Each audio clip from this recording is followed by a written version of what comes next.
Warning, spoilers.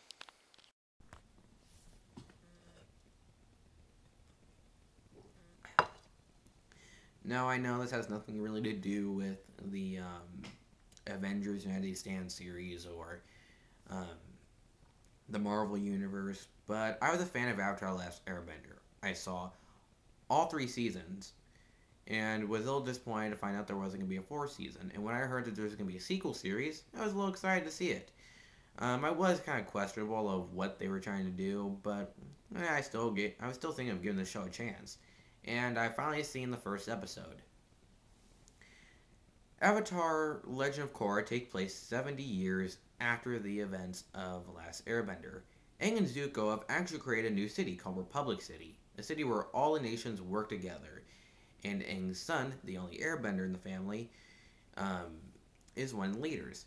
Now, Korra is, the new avatar. She has mastered, um, three of the elements, water, and I believe her master is Katara. It's really not to see her again, even though she's an old woman, earthbending, and firebending. Now, she wants to learn airbending, but the Order of the White Lotus, the people who've been watching over her, don't think she's ready yet. They say that she is strong, physically, but spiritually she's not. And Katara thinks that, she is ready. And when Katara's son, slash Aang's son, shows up, she thinks that, yeah, I think it's best that you train her now. And he says, I wish I could, but, Republic City still needs me. There's a lot of stuff going on. And Korra's upset and thinks that maybe, I can go to Republic City. He says, no, it's better that you stay here. My father wanted you to stay safe. And, Korra says, I can take care of myself. And after, back and forth complaints, she decides to, run away with her polar bear dog, which I forgot what it was named. I think it was, Konami, something like that. But whatever, it'll come back to me later. But yeah, she's ready to leave. Katara shows up and actually tells her that, I think you should go, and talks about, all the people from the last series, and apparently Sokka might be dead, which really sucks. I really like Sokka, and I was hoping to see him later as an old guy, but yeah. She says, my friends are, either dead or, I don't see him anymore. And it's best that this generation, begins. And, Korra goes and stows away in a ship and goes to Republic City. There we learn that things have really changed. It's more modern. Like, they actually have radios. They have megaphones. Cameras. Like, they have, like, a bunch of stuff. Even the clothes look a little more modern. She encounters this guy who is a speaker for the Anti-Benders. A group who, hates benders. They believe that, benders are repressing them. And, they're just going to push us, push normal people around. And, people shouldn't stand for that. They should join the anti-benders and start a revolution. Korra's trying to defend it, but it seems not to be working. She ends up getting arrested after taking down thugs by the metal benders, who are led by Toph's daughter. Now, she tells Korra that, I know what my mom did with Aang. I know she helped save the world, but the past is the past, okay? You broke the law, you gotta go to jail. Which kind of shows that she's gonna be the, no bullshit, type of person in this show.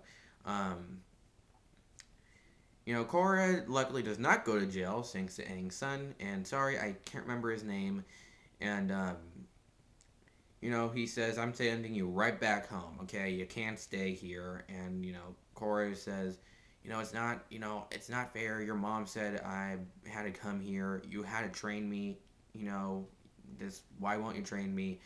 Eventually, he decides, hey, what, fine, I'm going to train you. And, she starts an interview saying that, I'm here, I'm going to help out Republic City during a press conference. And while she's saying this, the anti-benders are hearing this, and we see the main villain. Now, this was a pretty good pilot. It did a good job establishing characters, showing that Korra is basically the opposite of Aang.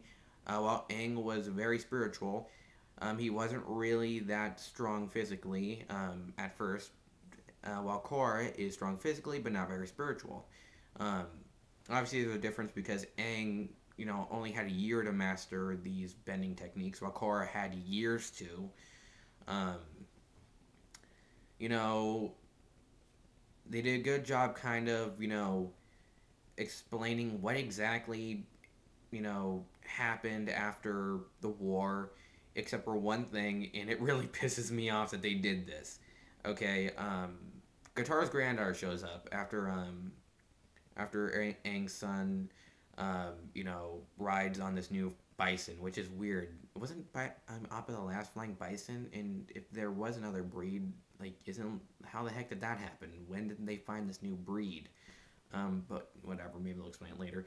But yeah, like, the granddaughter shows up, and the oldest, tells Katara that, asks Katara, whatever happened to Zuko in his quest to find his mom? And Katara is about to tell us, but right before she can actually say anything of what the hell happened, freaking, the